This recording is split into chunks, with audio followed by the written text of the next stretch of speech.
49 minutes after 6 p.m. and it's yet another day for the Artbeat here on our channel. You can subscribe and yes, follow us on each and everything. Today we are back after 2 weeks without having you guys, but we are back in full swing, and I'm joined with a beautiful and handsome gentleman from all they work in the different media houses, but we are back and to give you the latest that has been happening in the world of arts and entertainment.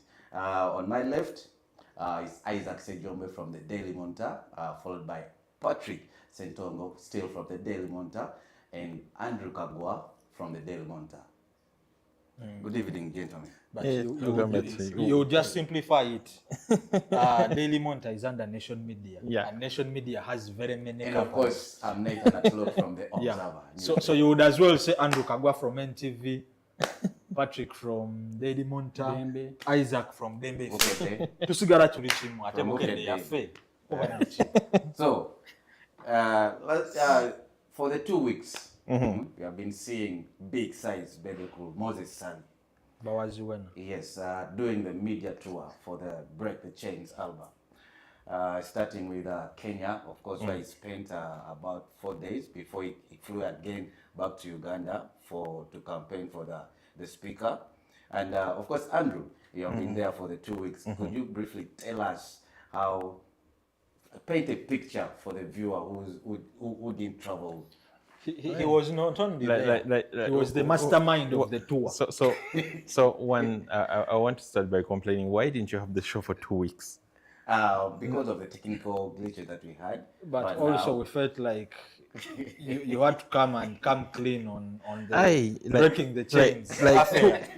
Because I was wondering the time we are discussing the album, the man was always like, kumbe, he was part of it. Because I feel like a lot of things happened in 2 weeks. So because of the technical glitches that we had, we didn't happen to have the show. So, but we are back in full swing, and it will be running every Thursday of the week. So we are back in full gear. Yeah. Anyway, so like I was in Nairobi before Bebe Call. Okay. So I clearly told these guys, I actually specifically Patrick, because Patrick was like, Kagwa's joined Bebe Cool's crew. I'm like, no.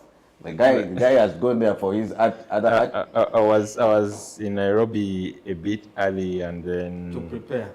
And then Bebe Cool came, I think it was a Tuesday, because the day he came is the day much of his activation started taking place.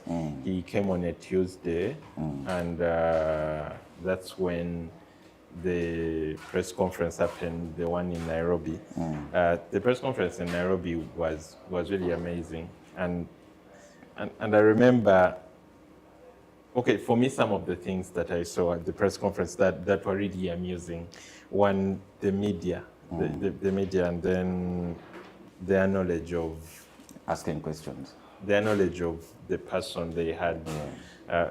Because not to shade Ugandan media, but you know we've had but you know we've had press conferences where Speak it as it is. Say it as it is. Call a spade a spade. Yeah. Ugandan media always say malamu. We've been to those press conferences where someone asked Paul.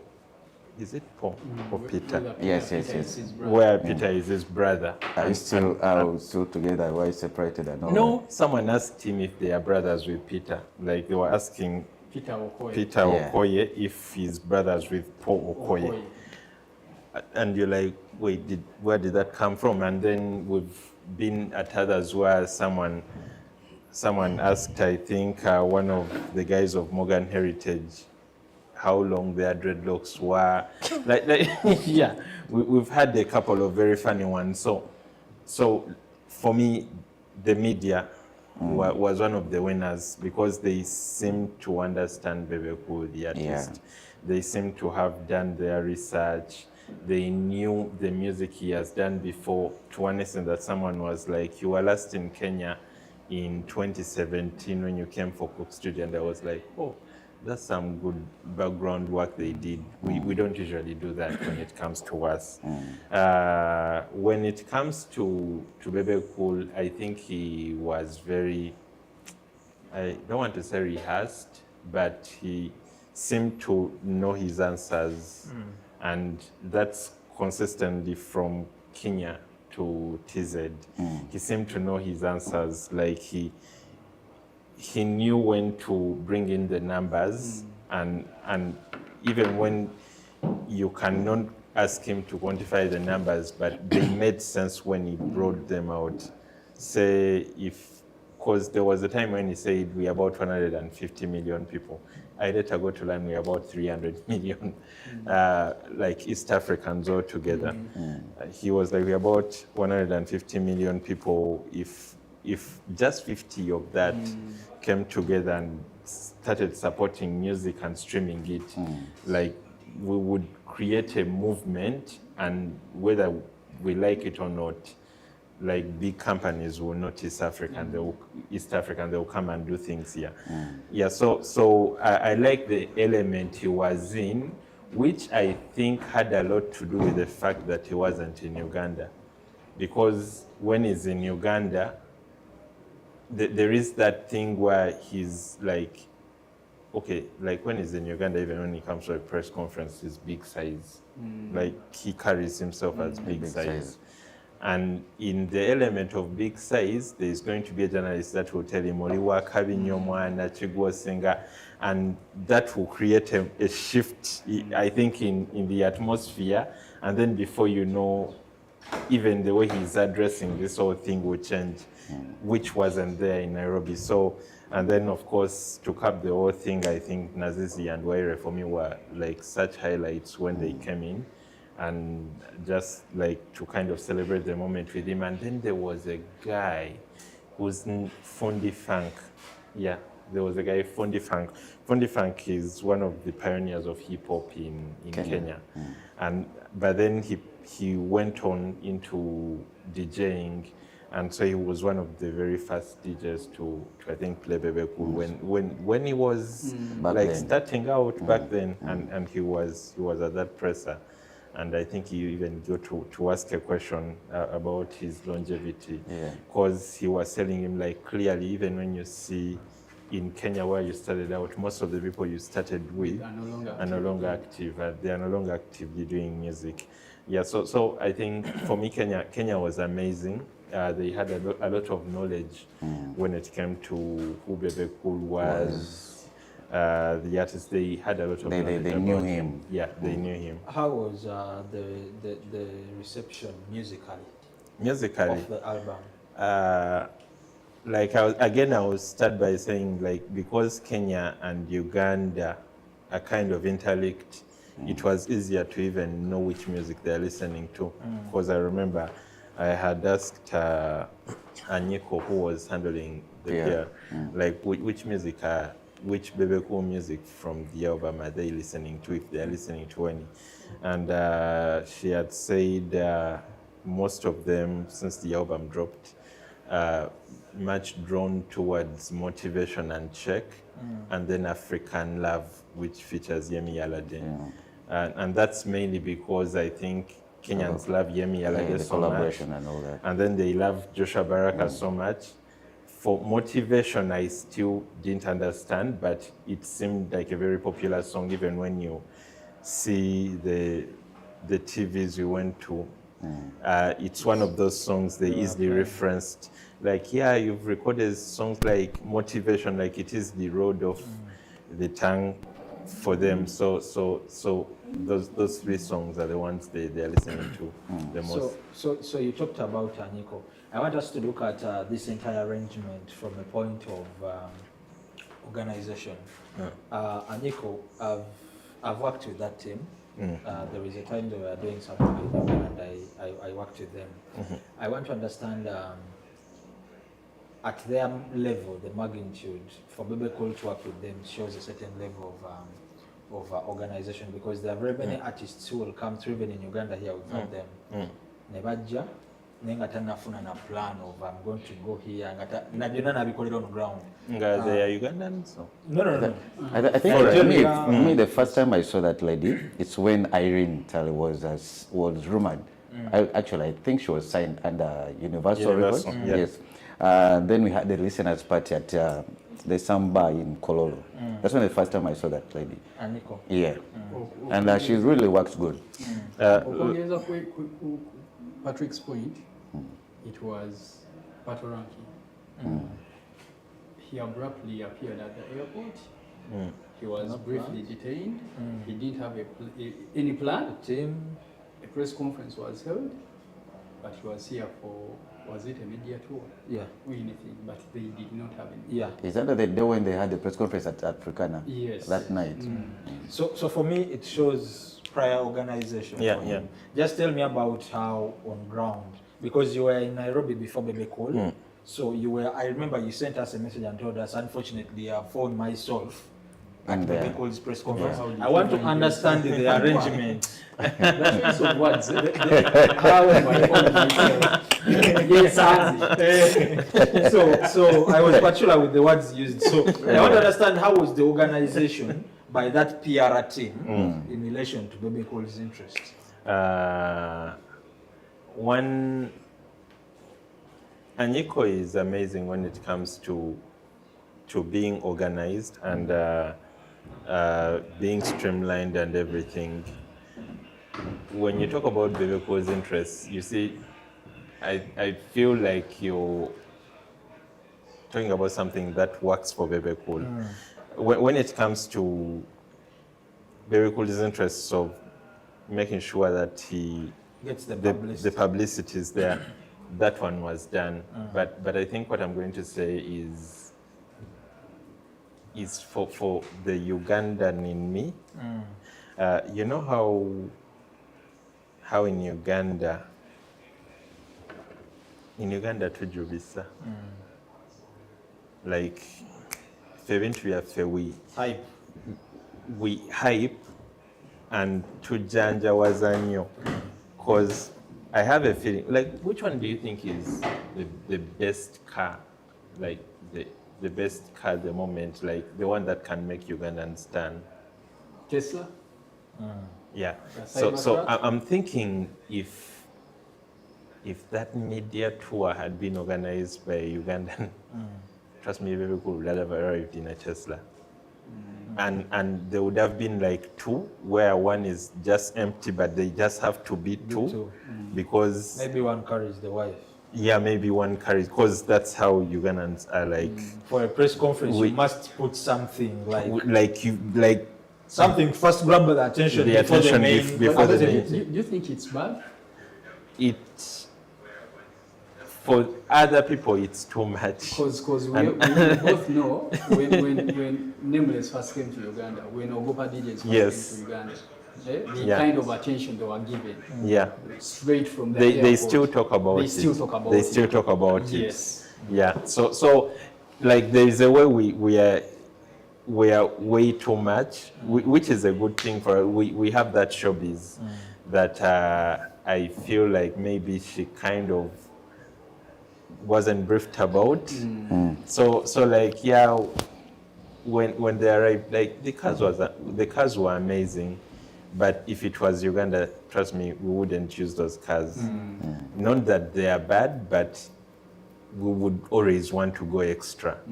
Or even if, in Uganda, if they use ordinary cars, they just make sure there are many. They make sure they change the number plate to put there the name of the artist. Like in Uganda, we create situations like always wateka mbeda. So in that same line, usually press conferences are called for a particular cause.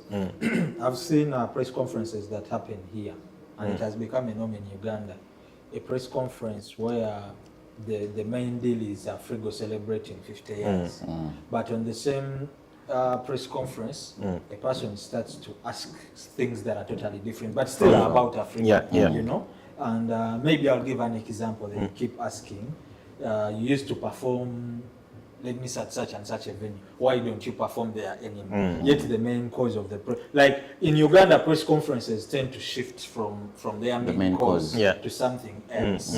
I remember when she was doing her show. Someone asked her about her hips. Yeah, someone asked about her hips, if the husband will come, if she's friends with Lydia Jasmine. Yes. You know, and it has been normalized. Even artists will answer such questions, and so I want to understand, how did the Kenyan media and the Tanzanian media did they keep whatever the engagements were on the main issue of the album? Yeah, for me that was the most amazing thing about them.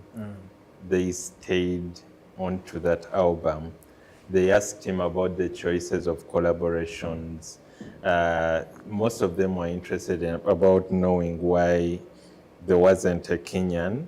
Like I was coming to ask you that question. And he had to clarify that DJ Edu is Kenyan, because I think DJ Edu is not known to many Kenyans as a Kenyan, because he has been working mostly in the UK. But also, I mean, Joshua Baraka is Kenyan. No.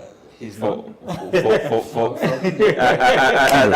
that dresser, he was Uganda. Andrew, I wanted to ask you, during his time of press conference at in Kenya, and then when he started traveling, I saw him at Kiss FM, and I think a presenter asked him why he didn't collaborate with the two friends of his, that's Aziz and why on the album.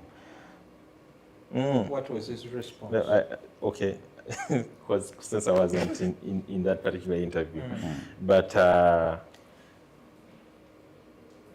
I remember when questions of collaborations kept coming up, was there was another question of collaboration that came up in TZ, because Tanzanians love themselves way too much, and you see that album doesn't have a Tanzanian. True. So there was a question of why there wasn't a Tanzanian, and he had to explain that the album has been recorded for over 2 years, and the very first time, when the very first draft they had actually a Tanzanian artist, and as they kept, I think, changing and trimming it down, I think that collaboration was lost. Yeah, but he said he was working on they were working on remixing some of the songs, and they would have more artists on the album. That's when it was in Kenya, when they were talking about why some artists are not on, and then he also hinted on the fact that the Bashment crew never left.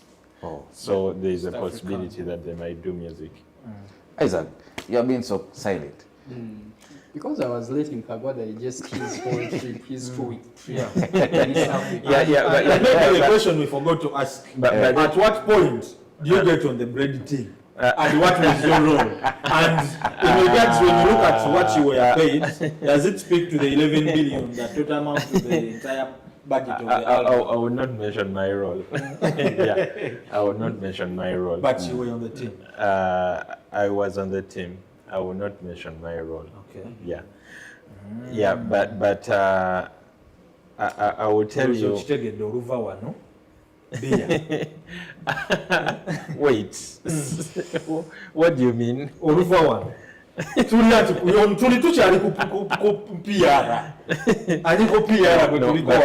Chobo Manyanti, when we were in Kenya we started Kenya on Tuesday, and then we did it up to Friday, because the biggest days on Kenyan TV when it comes to music is Friday. That's when you have the trend. That's when you also have 10 over 10. And like I remember sending you guys a message and telling you, like, these guys really understand Joshua Baraka. Because like when I talked to that presenter who later made that, whose video went viral, Joshua Baraka confirms he's Kenyan. Like I talked to that presenter and I was asking her, because I had listened to her on radio and she was saying that her best song is Check, while I think the co-host, the guy was saying his best song is Motivation. And so I had to ask her why it was Check. And I remember her telling me that her two songs is African Love and Check. And then she goes on and she's like, Joshua has such a Kenyan vibe with him, and then most of them really love his voice. So that's why the song he was on, it's literally one of the best for literally all the presenters you will talk to. Like there's a presenter who surprised me. I think she was at K24. She was like, her best song is Home. That one was a rare one. I was like, okay, why that one? And she explained, and then after that she was like, yeah, but I also listen to Check a lot. So for them there was always that either Check, African Love, and then probably another song. Yeah. I want to ask, by the media team, relating a lot with the music of the album, was it the work of the PR team in trying to put this music even before them so that by the time of the press conference the conversations can align? For me, I think that's the part where I really appreciate Anyiko. Like, she was, I think, in contact with her team, and with the media team she was going to work with, and probably she also either asked them or they did their due diligence because they're professionals to actually listen to the music. Because like you've listened to interviews where someone sounds like they actually did not listen to the album, and then you've listened to someone that actually sounds like they listened to the album, and then decides that they knew the songs before the album. Like, so they would talk about the songs on the album, but then they could go as back as, say, Bebe Cool in 2000 to compare and see. To compare and see, and they were like, yeah, but you did such a song at this time. Why are you veering way far away from that to this? So for me, I appreciated that. Like, they felt like they had actually done their research. And I think on the few times I talked to Bebe Cool, I told him the media did a good job. They seemed very researched. And for the fact that he was last in Kenya in 2017. Yeah, 2017. Yeah, so just imagine if an artist was last in Uganda probably 10 years ago, or 8 years ago, the kind of questions our journalists would ask him. Yeah, so I really felt challenged, like as a journalist, I really felt challenged. Yeah, maybe on a lighter note, for a person like you who was on ground, for the few clips that happened to appear online of Bebe Cool and the wife doing Swahili, how are they? How is Bebe Cool in Swahili? Zuena's Kiswahili is really good. First let me talk about Zuena's Kiswahili. Because I feel like when Zuena started speaking Kiswahili, she surprised people. None of us were understanding what was going on. Like, that's like Bebe Cool again surprised us that he doesn't know much of it, like we thought he actually knows. Yeah. Like, did we think I didn't think he knew. I was surprised he spoke some, and I was surprised he was having a real conversation. Yes, you know, even when you go back to Bebe Cool's earlier days in Kenya, most of the songs he was mixing. Yeah, he was just mixing. He was just throwing in a few Swahili words. Yeah. You know, from a typical Ugandan perspective, you would love to think that because in their genesis, him and Chameleon were there. And Chameleon was so ideal. Subconsciously would think Chameleon, I think Chameleon focused more on that language. Yes, Chameleon was intentional. Yes. In Swahili. Bebe Cool was not intentional. Okay. So you just imagine the number of songs. I think even in all those songs, Bebe Cool had only one song that was fully in Kiswahili, which was, I think, Fitina. Yes. Yeah. All the others, he just had like a few lines, and then so I was shocked that he actually held a conversation. How about his song was, I think it was Mamia or something or that song. So Maisha. I think yes. Maisha is not typical in Swahili. It's Mixed, Man. blended. Yeah, it's blended. Speaking about Swahili now, and you know, you look back and you're like, there was a time Paradiso. at the peak of those guys. Someone came up and was like, some of us have songs in Swahili, you don't have any, and Bobi Wine dropped one. You can Bobi Wine dropped Paradiso. But man, also this music has come from far. So like I was surprised like Bebe Cool could actually have a conversation in Swahili because I didn't really think he had it to that point. Like I thought he just had like a few lines here and there.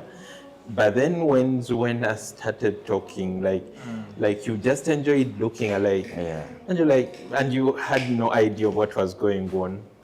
Like they were just talking. It's like they were just flowing. Yeah. So, but you see, that was mostly in Tanzania. Yeah. Like Kenya was one of those places where everything was smooth. Everything was smooth. It's Tanzania. You see, Tanzania is a bit hostile, by the way. Like, Tanzania is a bit hostile. And I think very, how is it called? They keep to themselves or... Yeah, they keep to themselves because I remember my very first time, like, I think this time I enjoyed Tanzania more a bit because we were a group of Ugandans. Yes. My last time in Tanzania was alone. Like, I'd gone for a festival and I was on my own. And you can talk to them in English and they just look at you and they move on. Like they do not help you. So this time, like we were a group, we had a driver who spoke some English. So it wasn't very isolated. Yeah, maybe away from the press conference or media tour that was the main deal of the entire, move. Did you spare some time, probably in the night, to go as a team, maybe called to be specific, to go visit the nightlife, check out happening places, and to just keep a vibe? Not together, but independently we did. Independently. Okay, personally, I did in Kenya. I didn't do that in Tanzania. Okay. Like I said, Tanzania, when you are alone and you do not speak any Kiswahili, yeah, it becomes and tight. now when communication is cut, yeah, nothing much can be done. So are there plans? East Africa as a region is now widened. We move to even other countries. So from the team, what is the message? Are we soon moving to Kigali? I'm yet to know, but I believe they are. My question to you, Kagwa, is going by Bebe Cool's message to all the countries that he has been, the unity that needs to be in the industry, East African industry. Are you seeing it happening sometime? You know that was my question to Nazizi. Like I asked her what happened. Because we really need that. We need that. Because if you think about it, before, when you look back to 2005, 2004, like East Africa was collaborating. A lot of collaborations. East Africa was collaborating. And then we just got to some point and we just stopped. Comfortable. We got comfortable. We became comfortable. So I asked her what happened. And she said some of it might have been business-wise, family, and then people became very, very commercial in a way.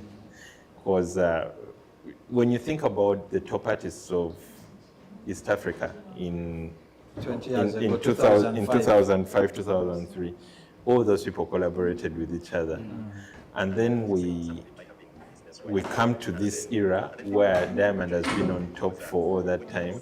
And Diamond has just collaborated with a Kenyan BN just 2 weeks back. Yeah. Other collaborations with Ugandans have been more in words than in action. He has never collaborated with a Kenyan before that. Not interested. He has only been collaborating with Wasafi artists who are ideally his artists. So like you can just see that like Kenyans and Ugandans are still working way too much because I mean Sauti Sol came and worked with Bebe Cool on Zamara. Joshua Barak has worked with BN, has worked with Ben Sol. So like Kenyan and Uganda are still working a lot together. But then the energy from TZ, more so from who should be like their top artists, is not all that good. Okay, so from a project point of view, ideally when you had a project, there must be an assessment or review. And for me, I believe that for a project like that one that was held in Kenya and Tanzania, there must be results. And in this case, I think results have to be seen in how music is streamed from those particular parts of the region. Maybe for the few days, or is there, when you look at the numbers on the various platforms, Kenyans, the numbers of Kenyans, because I want to believe by him visiting various media spaces and doing interviews and being on ground, it prompted very many people to take interest in the album. And over the time, the ripple effect or the compounding effect has to reflect on the number of streams for the album. How is that? At least in the few days, there must be. But that takes time. That takes time. Because look at it this way, that it's not like he has dropped a video in between that time to date. It's not like he has dropped a new video. The music that existed is the music that exists now. For me, I think the result would work way much better if it's not a one-off. If he still goes back for something, because you see, the beauty about East Africa right now is that we are getting back some things. We are getting back some things thanks to Rwanda. Yes. At times you see the results by showing up enough, but again, with showing up enough, at times there are opportunities. By showing up is, say, Bal is happening in Kigali. Yeah, you just show up, be on that front seat, like people see you, so that it's not just the presser, but it's a continuous. But it's a continuous thing. Like you're kind of in their faces. And like I think I've also seen Rwandese do it in Uganda. Yes. At one point, you'll find these guys in Kampala. Yes. Even unannounced, you'll watch him on TV. You'll find it. Just performing.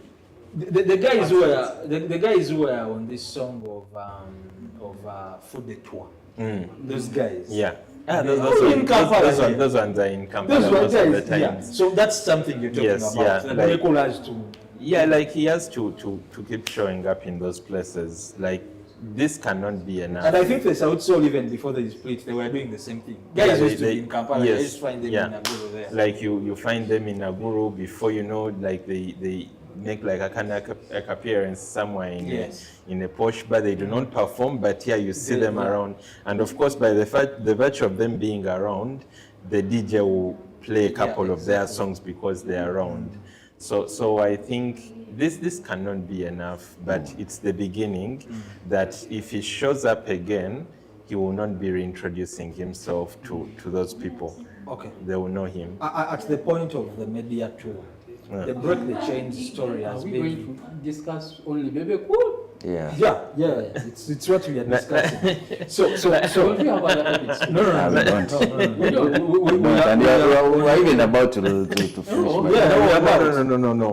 But you see, the biggest thing we have is the topic, the lessons learned. Yes, we are getting there. My question is this. The story of Break the Chains, from the genesis, Bebe Cool wanted to change a certain narrative, both musically, but then also how things are done around the same product, which is the album. Yeah. So at the level of the media tour,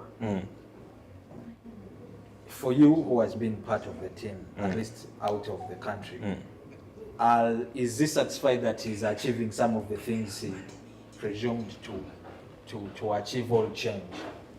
I don't know if he is, but I would tell you that personally I'm somehow satisfied, and because of a story because of a conversation I had with someone, and he doesn't even know about this conversation. So I was talking to Anyeko, Yes. and she told me she has organized a couple of media engagements with different artists. She has worked with Burna Boy, she has worked with Yemi Alade. I think she did this TV series Sugar for MTV, and she told me most of these have been like smaller media tours where an artist shows up and they're just promoting a song, and they usually show up days before because they're trying to maximize the fact that they have a performance in that country. So they maximize the performance and kind of push their new music. They see a lot of media before the performance happens, probably on Sunday or Saturday. But this is one of the first campaigns she was on where someone is in the country, not because they have a performance at the end of the weekend, but they are specifically there to actually push an album. And in the process, they actually visit as many TV stations and many media houses. Yes. So even for Anyiko, right now, probably when she'll be pitching to artists what they can do with their albums, he managed to change how she looks at promoting an album and the media tour for an album. Okay. That you can go all in. But then I think even for Ugandans, you see, the thing I'm really scared about this media tour is that Ugandans are easy to mislead. Like, it's easy for them to think you need a budget, a very, very, very, very big budget To make things work. But I think for him, he needed that budget because he's trying to do things in time. And to add on to what Kagwe is saying, the break the chains narrative. We've been having artists releasing albums over and over again. Like us has just released an album. What they do, they visit one radio station. Yeah. True. One TV station. One TV station. Their Instagram and Twitter.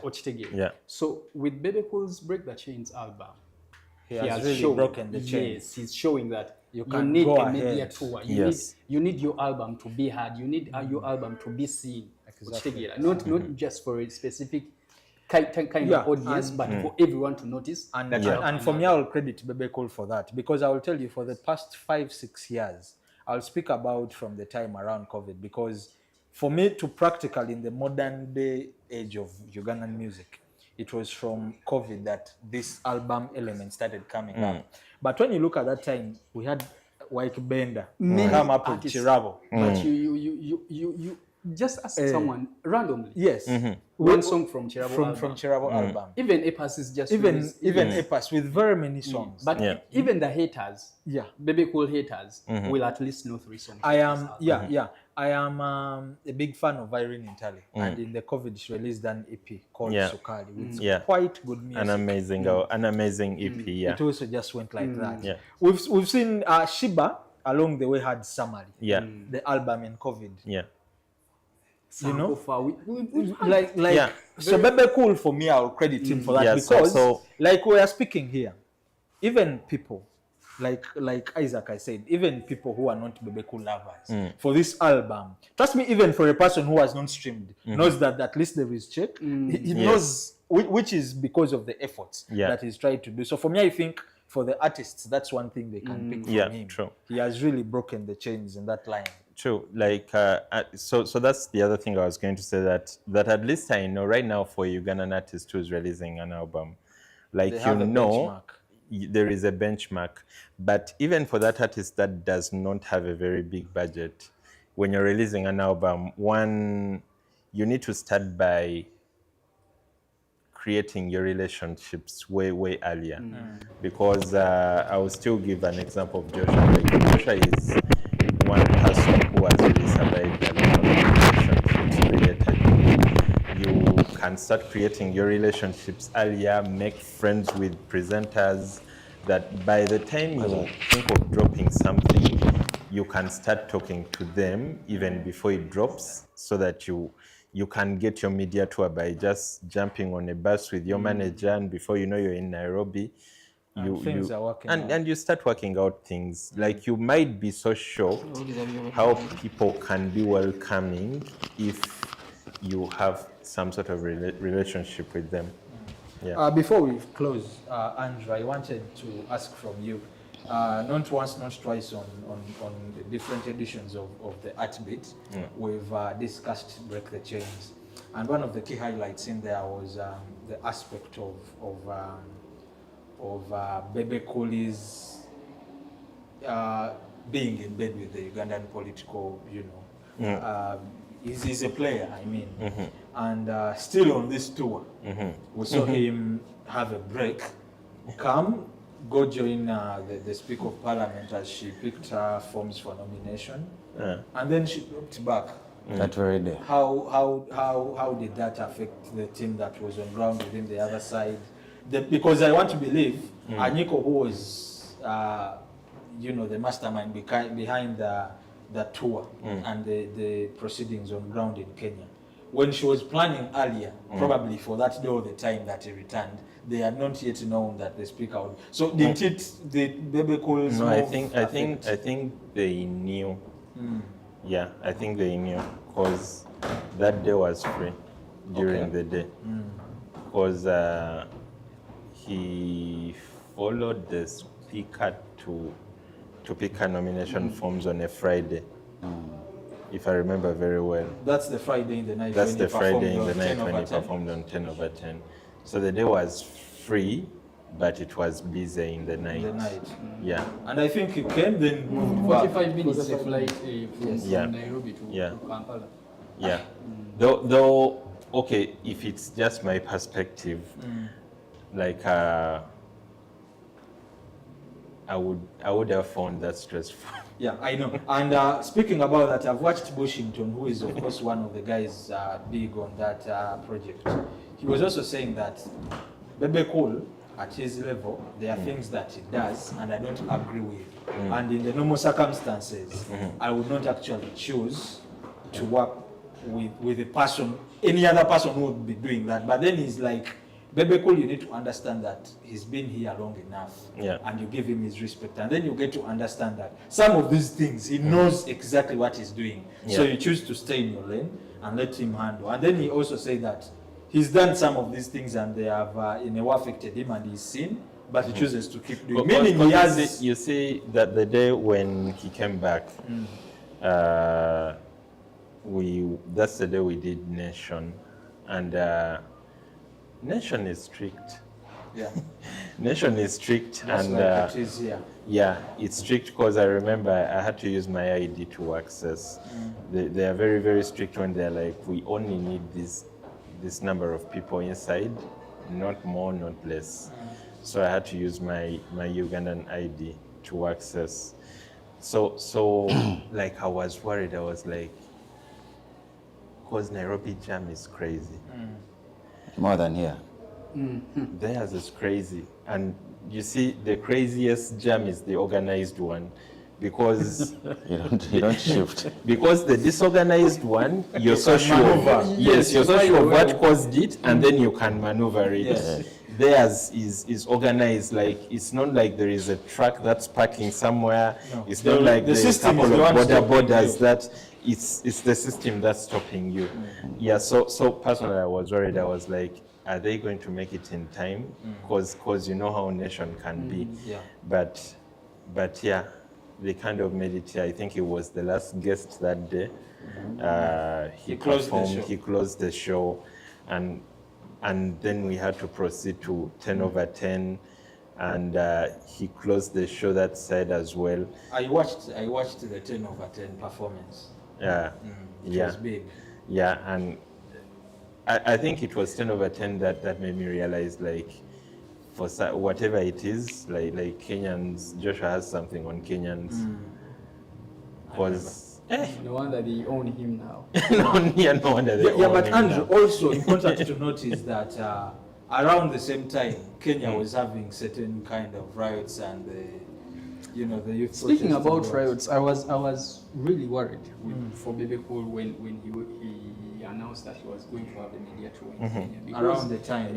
Timing. Because at the back of my mind I was thinking, I did have the perspective of Kenyan journalists. I was thinking like Kenyan journalists are just like Ugandan journalists. They will just ask you a question out of the blue, off the what? Off the script. Okay? So I was really, I even told Kambo that I think it's really a bad move for people to go to Kenya right now, because amidst his interview, someone is going to ask him about the Kenyan riots, what he feels. You understand? But credit to them, they stayed on course. They did not divert in any way. Yeah, but we've criticized the Ugandan media quite a lot. But I also want important to notice that, you see, Ugandan media has been infiltrated.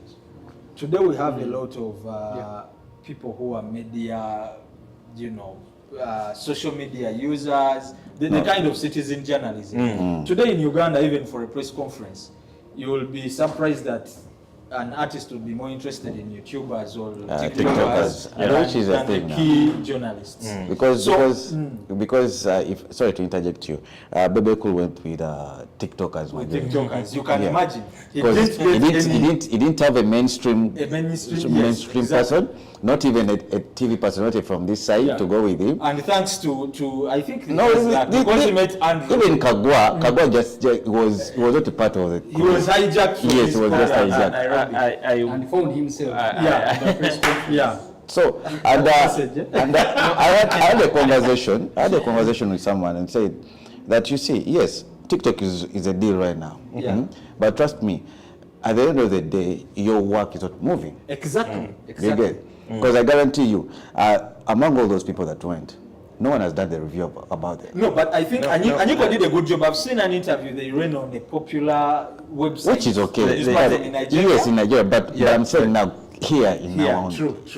Okay, you see, I think they did run some stories in Uganda. Not the TikTokers. I know what you're talking about, because I know. I mean that's yes, like stories ran in Uganda, but not from the TikTokers. It's so the website, blogs and all that. Yes, the website, the blogs, and you are behind that, and everything. And you are behind that. What are you trying to say? Yeah, what do you want the stories? But man, TikTok is something I think I'm yet to really understand how it works with artists. True. Personally, if it was up to me, I do not understand why artists love it so much. I know the role TikTok can play when it comes to promoting a song. Yeah, the videos. The visuals and everything. Challenges. But I still feel we are giving it too much. Yeah. Relevancy. Yeah. I True. feel like we're giving it too much. All right. I think we've broken the chains. Yeah, Yes. but of course, I think one thing I would really want an artist to pick out from Bebe Cool's tour is, one, planning is everything, because these two tours were planned for a very long time. Yeah. But besides that, I think also team. Create a team that can challenge you as an artist, because trust me, that Bebe Cool team, like when they start fighting, you just look at them and you're like, yeah, let's watch this from when they start fighting with him. So it's very important to have a team where there are people that can really challenge you, and it's not good to always have a team where everyone is going to tell you, man, Oliwa Kavi, Yes, go man. singer. Like it's Yeah, like at times there are very many things those people will not tell you because they're afraid of actually telling you. Okay. So as we wrap it up tonight, omukulu ffe tugenda kukola tutya because kati gotuuka ku mmeeza. Omukulu Emeza ki? mmeeza y'ekiwatu. Omukulu kati nteekateeka ki gy'oyina oba gy'ayina, ffe okubanga tumutuukako tuwandiike mutuukirira manager sebo. Nze mbadde no. Ate manager mulangu. Patrick ono musajja muzibu. Patrick akola ku National Theatre. I know. Ali ku board yaki. I know, yes, So yes. he has more access than you, than even you. When I'm at the National Theatre, when Bebe Cool is here, is in his position as a body member. Of what? In his position Of as what? a body member Of the Uganda National Culture Where Center. Where you I work. work at the National Culture Center. So when he's here, we Mukola cannot mwena. discuss Close the music, we show. discuss politics. So kwe mukola mwena. Ladies and gentlemen, that's been the Artbeat tonight, and like we warned you, all talked about our return. It is bigger and better. So every Thursday, catch us on the Living Arts YouTube channel, and of course the Artbeat YouTube channel. We do a dual kind of double balance on both the YouTube channels. It's been Isaac on my left, Andrew and Nathan. We shall be back next Thursday, and of course we hope Regan this time round he would have returned from London. Till then.